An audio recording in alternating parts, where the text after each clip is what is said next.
దావీదు బలం ఎవరు, దావీదు శక్తి ఎవరు, ఎవరిని బట్టి అతను ధైర్యంగా చెప్పగలుగుతూ ఉన్నాడు. ఆ దేవుడే ఈరోజు మనతో కూడా ఉన్నాడు, మనతో మాట్లాడుతూ ఉన్నారు, మన దేవునిగా ఉన్నారు. ఆ గొప్ప దేవుణ్ణి స్తుతించి ఆరాధించడానికి మనమందరం ఇక్కడ చేరి ఉన్నాము.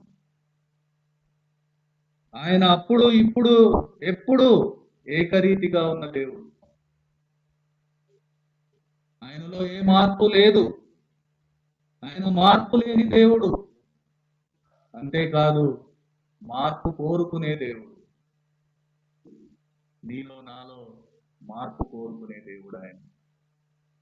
ఆ మార్పును మన జీవితంలో అనుగ్రహించే దేవునిగా, ప్రభు యేసుగా, పరిశుద్ధాత్మునిగా ఈరోజు మనతో ఉన్నారు, మనలో ఉన్నారు, మనతోనే మాట్లాడుతూ